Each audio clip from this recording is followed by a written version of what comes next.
Sir, given all the attention and scrutiny related to these events, do you believe your highest level protectees will now need to campaign differently in how they organize their events and in how they live their daily lives, things like trips to golf courses or recreational time? Will they have to live differently in order to be safe? Well, ultimately, Kelly, it's the responsibility of the Secret Service to make sure that we provide a secure environment for our protectees. We want them to make sure that they can live their lives with some type of normalcy, but they must do so with us providing the highest levels of protection, which we have been doing since July 13th. And so it's ultimately our responsibility to make sure that wherever our protectees go, we are creating a safe environment. And that comes back to us being able to use our methodologies, to use our redundancies, our systems that we have in place to create those secure environments. Do they need to campaign differently still? Those are organized or set up, outdoor events, that kind of thing? So since July 13th, we have been securing successfully outdoor events. And what you're seeing is an increased use of assets, increased use of ballistic glass. So we certainly make sure that when they are out there at an outdoor venue, that we are using our protective methodologies to create that safe environment. Hello, Director. Thank you for taking the time. Could you just kind of go into a bit more detail about the conversations you had with Trump campaign staff about the selection of the Butler site? The report says that Secret Service agents saw it as a challenge, and the staff wanted to have the rally there. Did the staff go against your recommendation? Can you speak to exactly what was said and what the outcome was? So, listen, the staff chooses a site, and ultimately it's on the Secret Service to secure it. So when the site was selected, the advance team went about identifying areas of concern. The AGR building was one of those hazards that was identified. But let me just be clear, Maria. Ultimately, it is the Secret Service's responsibility to secure a site. We certainly have conversations, and it doesn't matter whether it's a campaign staff or a White House staff. We have conversations, and we have very good working relationships with those staffs. But ultimately, it is the Secret Service's responsibility to secure a site. Your comments? Director, thank you. Based on your review and analysis, what is the reason, what's the best explanation for why there was not law enforcement personnel covering the roof, physically on the roof itself, or making sure someone could not get on top of the roof? And the follow-up question would be, how disappointed are you in what you described as deficiencies in diligence? Sure. So ultimately, Pierre, we have to be very direct and clear when we're talking to our state and local counterparts. With respect to Butler, I think what the Mission Assurance Review has identified is that there was that lack of clarity. And I can tell you since July 13th, when I've been out on the road and I've watched field offices, and I gave guidance upon becoming the acting director to the field. We have to be very clear when we're talking to our state and local partners. We value those relationships with them. We need them to be assisting us and be shoulder to shoulder with us. And it appears that there was that lack of clarity with respect to Butler. And go again with your follow-up here. So there was a lack of clarity that roof should be secure, period, full stop. There was discussion about how the roof was going to be secured, and I think what it came back to is we should have challenged how that mechanism was being implemented. Meaning, we should have been more direct. We cannot be overly deferential to state and local law enforcement. Ultimately it's our responsibility, and so we just have to be very clear when we're asking them for support. They want to help us, and what we found is that in this. They in the mission assurance interviews, it became apparent that in comparison to prior visits to that area, there was one prior visit in 2020, that there was a lack of assertion with respect to what exactly state and locals would have to require or would be required to support that advance. Clarity on the second question, simply, how disappointed are you when you see that, as the report states, that some personnel did not follow Secret Service protocols? Well, I'm not going to get into employee disciplinary matters, but what I can tell you is the men and women of the Secret Service are dedicated professionals. And so while July 13th is a failure, we're not proud of it, but we certainly have been rising to this moment. The men and women in the field are rising to this moment. They are working tirelessly to make sure that the people we protect are safe. And so I will never be disappointed in our folks. I am proud of this agency. I am proud of our people. Hi, thanks so much for doing this. On the question of the AGR buildings, is there a process that's standard for the day of the event that somebody from the Secret Service looks around and makes sure all of the assets are where they are? And since the roof of the AGR building was such a glaring omission, why didn't anybody raise that issue at the time? Or secondly, in the security room, look and say, I don't see any local police in here. How are we going to hear them? Right, and I think that was a failure to challenge our assumptions. The assumption that local police were going to have more of a presence in that AGR building. Getting back to your question, there is that diligence that has to be done by the site agents to make sure that, hey, all of the assets are in place. And so there was an assumption that they had it covered, but there clearly was not that follow-up to make sure. But is there a process that you look around and like a punch list and check it off? And It is part of the principles of our advance and our protective methodologies. okay, and secondly, just to follow up on the campaign question, you said it's ultimately the Secret Service's responsibility. So when there's a disagreement between the campaign and the Secret Service on a security issue, who has the last word? So it's not about disagreement, it's about a negotiation. They certainly don't want any harm to come to their principal, and so they respect us. And so usually what it boils down to is escalating it up to a supervisor and a senior staff level. What I can tell you is that if there were discrepancies, and there were, regarding how the site was supposed to have been secured, how supervisors were briefed, and supervisors reported in their mission assurance interviews that they envisioned harder assets to be able to secure that line of sight, to be able to mitigate anything that might have been looking in or would have created an openness on the site at the Butler Farm Show. And so on the morning of, if there were those deficiencies, they were never escalated up to the supervisors to be able to resolve. David Sponge, Fox News. Thank you, sir. I have two questions. They're related. The first is looking forward. The House just voted within the last couple of hours unanimously from those that were present in the chamber to give presidential candidates the exact same Secret Service protection as sitting presidents. My first question is, can you handle that? We've been doing that since July 13th, David. So what is the purpose of the bill? I don't know. You'd have to ask members of Congress that. What I can tell you is that when I say the highest levels of Secret Service protection, the former president is getting tactical assets. He's getting everything that the former president, that the current president has with respect to Secret Service assets. And that was my second question. Can you explain that former President Trump is getting the same protection as President Biden and Vice President Harris? Because a lot of members of Congress on Capitol Hill are skeptical about that. There's a lot of talk saying clearly he didn't have the same protection because if he did, the golf course would have been secure in West Palm Beach. Can you tell people what's going on with that? So with respect to West Palm Beach, what I can tell you without getting into our TTPs, our techniques, our tactics, our procedures, what I can tell you is that on that day there were counter-sniper elements that were present with the former president on the golf course in proximity. There was an entire counter-assault team that was there in proximity. There was also a jump team in proximity.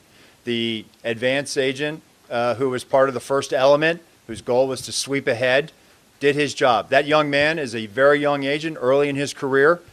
His vigilance, his reaction is exactly how we trained and exactly what we want our personnel to do.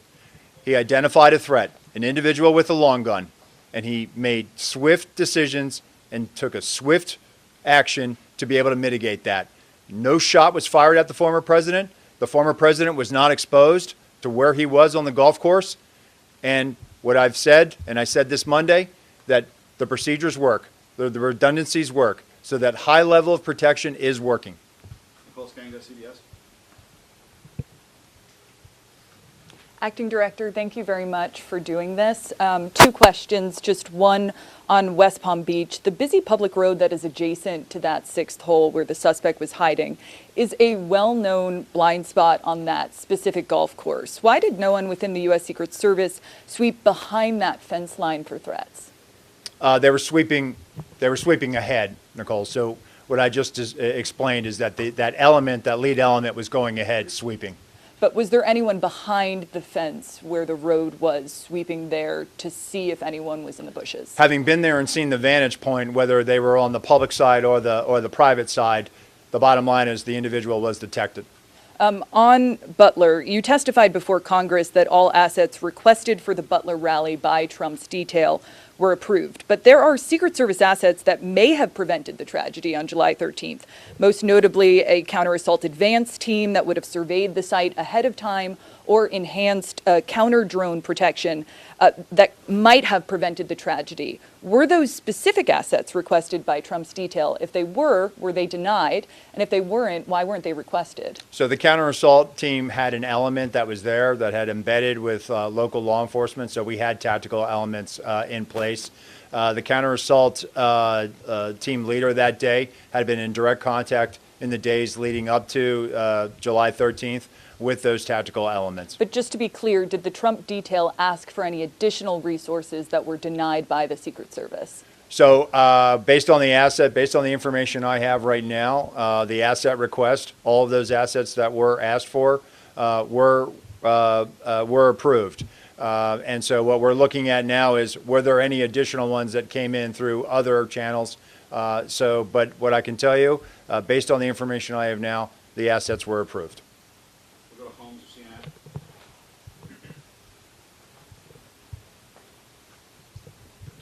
Two questions. When we're talking about Florida and the idea that this was the Secret Service working as it should, does this mean that no security will change for Trump when he goes golfing again? Well, I think what we try to do, Holmes, after every incident, we look at it. What could we have done better? We look at everything. And it doesn't matter whether there's a critical incident that occurs. So we are looking and we're reevaluating to look at, do we need? I've had conversations with Sheriff Bradshaw in Palm Beach County. And so I will leave it to the local field office to carry on those conversations about making changes. That's where I'll leave that. And then on Butler, if we can drill down on the specific timeline a little bit, at 6:08, we know that a local radio call went out that a man was on the roof. Now, my understanding is that the state police were in a separate area with locals, and their job was to communicate any local chatter to the Secret Service. Why was that 6:08 radio call not communicated to Secret Service, or was it by the state police? So the information I have is that we had a member of the Pennsyvania State Police in our security room, and that's what spurs that phone call to the counter sniper response agent at 1810. And so the state police never communicated a local radio call at 6:08 to the What I'm Secret saying Service. is that the personnel that was in the security room passed that information, and that triggers the 1810 phone call. Okay. We'll go to Rebecca Beach with the Hill.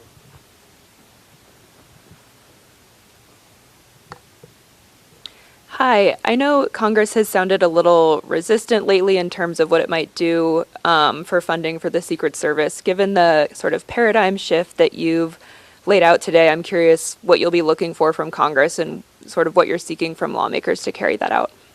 We've been briefing, we've been providing information. Right now, I do think that, Congress has questions. We're responding to those questions and providing them information. But at the end of the day, I think everybody wants a strong Secret Service, and that's what I'm working towards. That's what members are working towards, and so we'll continue to have those conversations. We'll go to Claudia with Univision. Hi, thank you so much for doing this. Republicans in Congress, they want the same level of security than the president for the candidates. How realistic is really that? Can you be more specific on that? I know you answered that question, but can a candidate have the same level of security of a sitting president?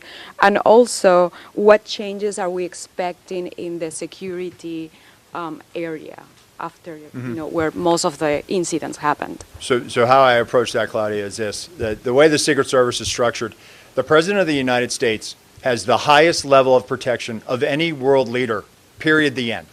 The number of assets that the Secret Service provides and the Department of Defense provides is at the highest levels. Those same highest levels with respect to the Secret Service are being provided to the former President's detail. And so when it comes to maintaining this, where we are at right now is we have finite resources. The way we are structured with some of our classified assets, with some of our personnel, and with some of the President, we've now expanded that to include the former President. And so while we can do this, it is certainly, we are burning through a lot of assets and resources. And that's the argument that we've been trying to show. This isn't some pie in the sky trying to say, hey, we want this now. We are not capitalizing on a crisis. We are showing the math. We have finite resources, and we are stretching those resources to their maximum right now, which is going to require us to replace these assets. It's going to require us to also adjust, to look at this and evaluate that if we have to do this again, or do it because of some other situation that we have no other control of, we have to be able to sustain that for an indefinite period of time. And so I am hopeful, and I am certainly engaged in these discussions, and I feel like at the end we will get there because we have no other choice. What changes are you going to make outside of the secure area? That zone where everything happens? The outer perimeter. So Yeah. I think that's where we have to be very direct and clear with our state and local partners as to what we're asking of them.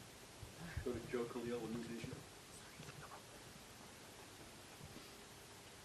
Thank you, Acting Director.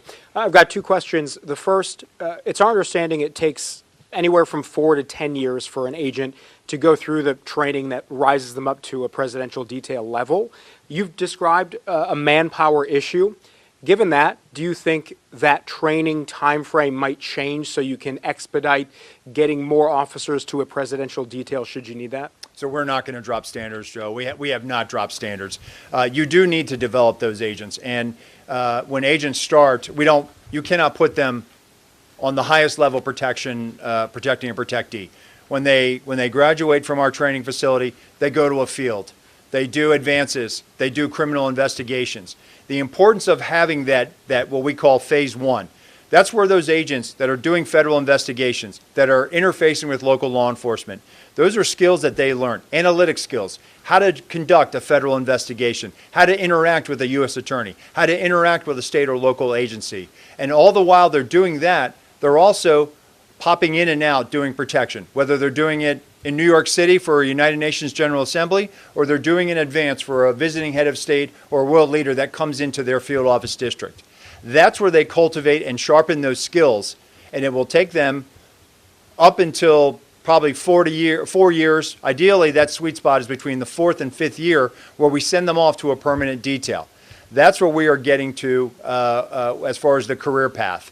And so it's critically important that we make sure that we still develop people. It is being on the Presidential Protective Division or the Vice Presidential Detail.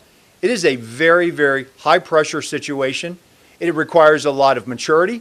It requires decision making, analytic skills, and the ability to problem solve. And it takes time to develop those skills, even though we've put you through training. The more seasoning you have in the field, the better off you're going to be as far as being a protection agent. So then how do you address the manpower issue quickly? So right now we've had robust hiring this year. But by the time we close out the fiscal year, we're going to hire more than 400 special agents this year. Right now, looks like we're going to have a net gain in the hundreds, triple-digit net gains, something that we have not seen in a little while. I can tell you that applications right now are at an all-time high for applicants seeking employment with the United States Secret Service. So I do believe that we are going to meet this. We have no choice. We have the 2028 Summer Olympics ahead of us in Los Angeles. The Secret Service will be responsible for the security planning of that. That is going to require a tremendous amount of personnel, tremendous amount of resources, and a tremendous amount of collaboration with state and local and other federal partners. We are going to get there. we are getting there now. We have filled all of our training classes going into this next fiscal year. So we're getting there. We have turned the corner. We're showing those metrics to Congress, and I think that's the question that they've had, and we are going to show them that we can deliver on this. And just second question is, former President Trump has said that he is going to the Alabama-Georgia football game this weekend.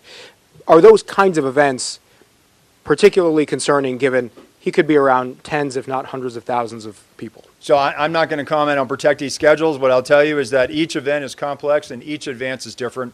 And those advanced teams, they know that what they have to do to make a secure environment for our protectees.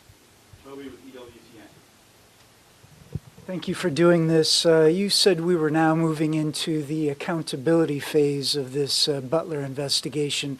You did not want to discuss names of who might be punished, so to speak, but can you give us more detail, at least maybe how many people would face punishment or repercussions for what happened in Butler, at what levels of the organization those people represent, and what level of punishment, again, they may face? So again, I can't comment on this. This is a personnel matter that is still pending. What I will tell you is that I have not asked for anybody to retire. That was not, I know some of that was reported. That is false. And with respect to the disciplinary process, it will be handled in accordance with our table of penalties. That will be led by the Office of Integrity in coordination with our Office of Professional Responsibility. And then one follow-up as well. All this talk about making things more robust, more agents in the field, this type of thing, this is not the first presidential election you guys have had to secure. So why weren't all those moves put in place prior to this year's election? So the former president has had robust security around him since he left office, more robust than prior former presidents.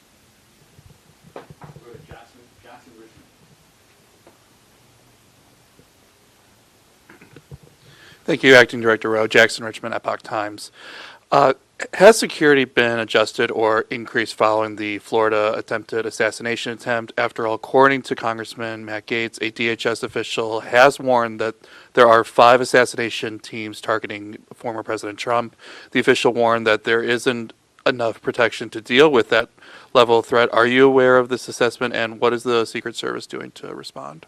So I will tell you, as I mentioned earlier, we, of course, are evaluating coming out of West Palm Beach, and we're having those conversations with state and locals. I'm not going to talk about unnamed sourcing or the report you mentioned. I'm not familiar with that. And local law enforcement doesn't have the same training that Secret Service agents do. Will the Secret Service be training local law enforcement ahead of events as to prevent another Butler? So right now we're actually having some very good discussions with the Federal Law Enforcement Training Center about developing a curriculum to assist our state and local partners. And you know what I'll say is some of the things that we've been talking about. Our state and local partners, and I know people have said they're not trained like the Secret Service. Men and women of law enforcement protect their communities every day. They understand how to handle a crisis situation. They understand how to respond to a violent felony in progress. They know what their jobs are. We certainly, when we ask them and enlist their assistance, we're relying on them. So I think it's important that we always try to give back to them, whether it's through training or forensic support or investigative support. And so one of the things that we're contemplating now is partnering with the Federal Law Enforcement Training Center to develop not only a law enforcement guide, but also develop a training curriculum through FLETC with a cadre of Secret Service personnel to be able to train them in the principles of advance. And that will only help them when dignitaries come to their district, or perhaps if they're protecting a mayor or a locally elected official. So we're all about giving back to them. Next month, we're going to unveil a guide on how to come up with a multidisciplinary threat assessment team that's going to be led by our National Threat Assessment Center. So we are very, very in tune with what our state and local partners, how they support us, and we are constantly evaluating what we can do to not only bolster those relationships, but give back to them. Thank you. Sadie Gurman, Wall Street Journal. Wow, you guys have covered a lot of ground with your questions.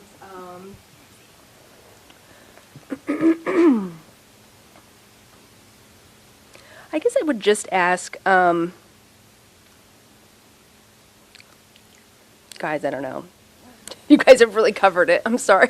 I'm gonna give my question to someone else. You only get one. Rebecca with the Associated Press.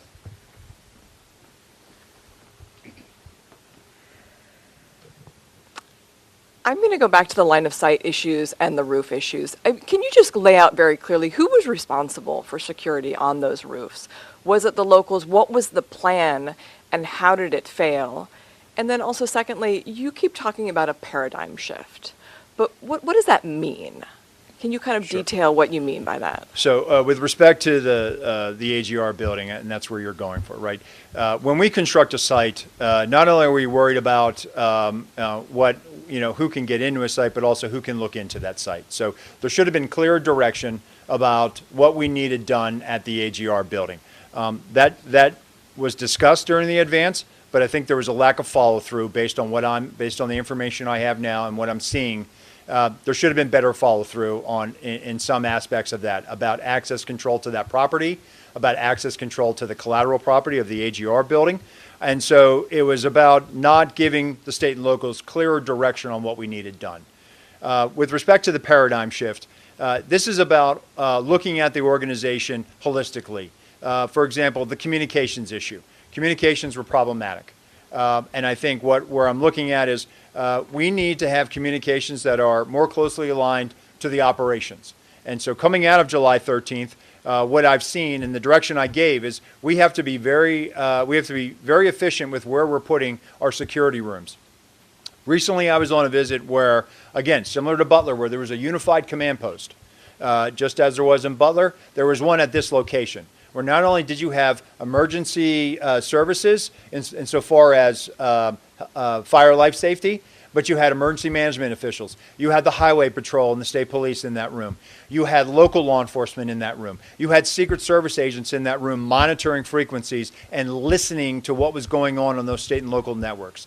In addition to that, the locals were flying a drone in proximity to the site. That drone feed was being beamed into that unified command post, and our agents had total domain awareness about what was going on.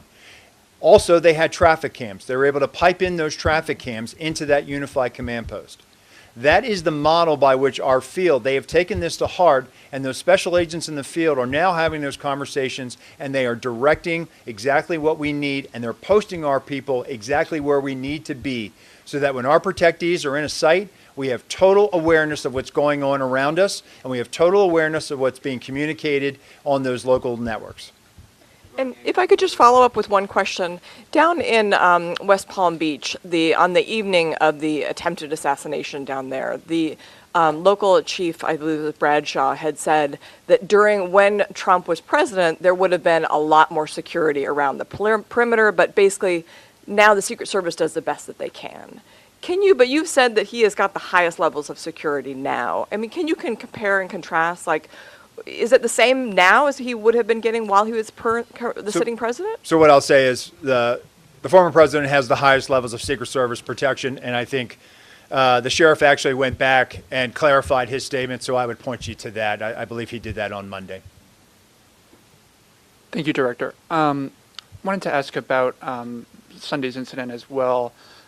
Is it your view, I know you've talked about the procedures working as intended, is it your view that there wasn't any type of security lapse that allowed that armed individual to get within a few hundred yards of the former president? Well, I can tell you is we're looking at it from an after-action report, looking at reviewing that. But what I think it goes to show is that that's why we have tripwires. That's why we have systems out there. That's why we have redundancies built into our protective model. And that's what was demonstrated on Sunday. And in terms of the report, I mean, what specifically will be different on the ground now? For instance, are you mandating that command posts have both Secret Service and local law enforcement in them? Will law enforcement have to communicate on the same frequencies? Are there any sort of practical changes that you've made that are in effect, based on the report? Yeah, so security room location, right, being where local law enforcement is, right? The broad use of technical security assets, ballistic glass. Leveraging partnerships with the Department of Defense to be able to move materials, move personnel across the country in support of a nominee. So those are things that we've been doing post July 14th, and those are things that are going to probably be in existence in perpetuity moving forward.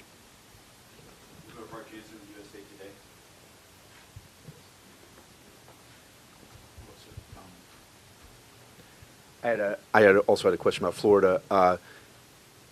Can you say whether there's any indication that this suspect might have surveilled golf courses any time before Sunday, or what led him to choose that day to be there for maybe 12 hours? So it's an active investigation, so I would refer you to the FBI for that. And can you say anything more about golf courses are sprawling open places? Anything that would be publicly visible that you could say, here is how we are beefing up protection when a protectee is on a golf course? So again, what I've said, and I'll continue to do this, and I have to be very mindful of our techniques, our tactics, and our procedures. It is probably not good to continuously not only talk about Secret Service procedures, because we're telegraphing to adversaries. We're telegraphing to people who probably would intend to do harm to our protectees. But what I will tell you is that our model, our protective model, consists of multiple layers and redundancies. The outer, the middle, the inner, those are the layers. And then we have redundancies built into that. And so with respect to golf courses or any open venue, we apply those methodologies. Ellen Gilmer with Bloomberg will be next. Thanks, Acting Director. With regard to your conversation, your conversations on Capitol Hill, can you talk about, for resources, do you need to have a specific dollar amount included in an upcoming CR to make things work, or would the anomaly language that the administration had previously requested, is that something you can live with? I'm not going to get into specifics because we're having those conversations, and out of respect for the confidentiality of those discussions, I'm not going to disclose a number.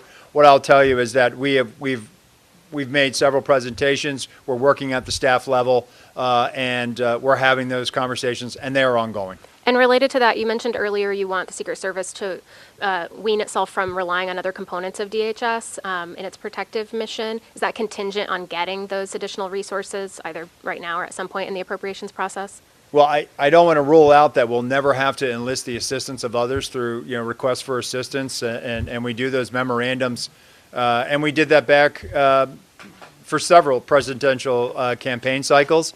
But I think the importance here is we have to be able to, at a moment's notice, surge people to where they need to go. And if we're going to be having to mitigate, and that's what we do, we're in the risk mitigation business. We are not in the risk elimination business. And so we have to be able to have the personnel, the assets, and be able to spread those out for an indefinite period of time in the event that another situation, a geopolitical conflict, or some other tension requires us to do so. Ashley with the Examiner. Thank you. You've addressed the golf course incident in great detail, but I just want to ask, are you fully satisfied with the way the Secret Service managed the Florida incident on the golf course, or would you change anything? Can you answer the question that way? I'd say based on the information I have right now, I say that situation was managed according to our training. As soon as our agent discovered the individual, took swift action and took steps to neutralize that threat. Immediately upon doing so, he communicated over the radio. There was a communication of shots fired, which immediately, not only did our personnel assigned to the close protection of the president, of the former president, hear the shots, they immediately went into action. The counter-assault team went into action. The counter-snipers went into action. Supervisors and shift personnel immediately evacuated the president, took the most expedient route to where he needed to shelter in place. He had ballistic protection around him. They sheltered in place until they could determine, was this just the first wave of an attack? Immediately, local law enforcement assets responded to the scene. Local tactical assets that were partnered with our counter-assault team were also present, immediately responded. And so that barrier, those layers of protection, those redundancies, the redundancy was the agent that first discovered, followed by another set of agents that also set up that middle perimeter around the shift that was evacuating. And so in the case of West Palm Beach, based on the information I have now, and again, we will review it, it appears that those agents, those supervisors, made swift decisions, and made correct decisions. Liz Landers with scripts.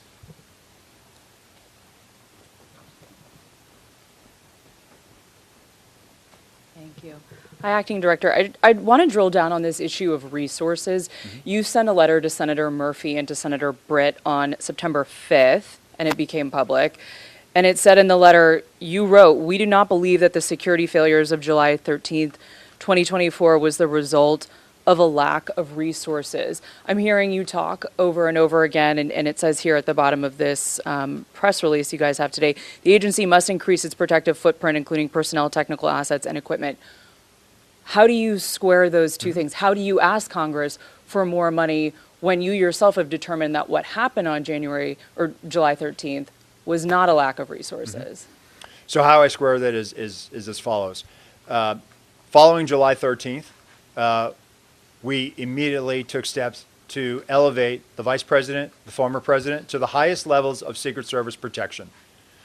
We also took steps to elevate the protection of Senator Vance and eventually Governor Walz to high levels of Secret Service protection. And what I was talking about earlier is the way we are structured, and I go back to this, the President of the United States is the most highly protected individual on the face of the world. That is how the Secret Service is built. That is what we are primarily focused on. And then once you have those assets and resources, they are also committed to the Vice President. So how I square this is as follows. Following July 13th, when now we are because of this hyper-dynamic threat and the operational environment which we find ourselves in, we only have so much of those assets to go around.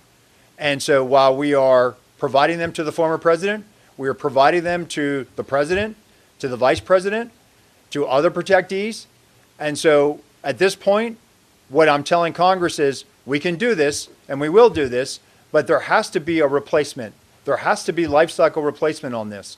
There has to be, if we're going to be called upon to do this again or do this now, because the threat is not waning. The threat is not going to evaporate anytime soon.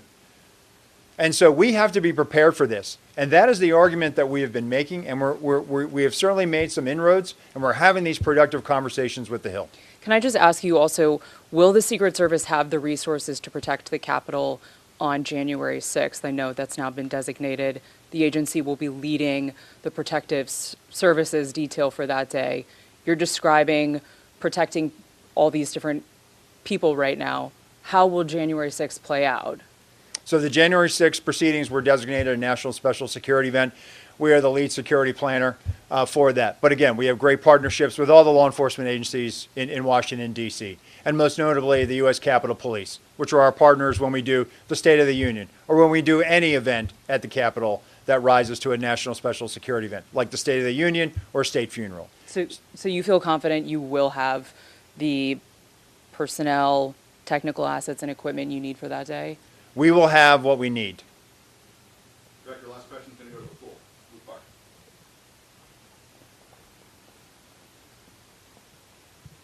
Park. Do you think that by Congress legislating the protective detail regulations, do you think that is helpful in terms of being able to staff up or staff down the agency when you need? So I have not done an analysis of the legislation. I assume it's pretty direct. But look, as I stated, I'm sure Congress wants to make sure that the Secret Service is strong.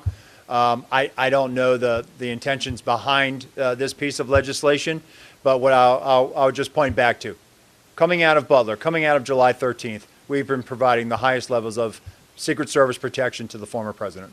Thank you. All right, thank you, everyone.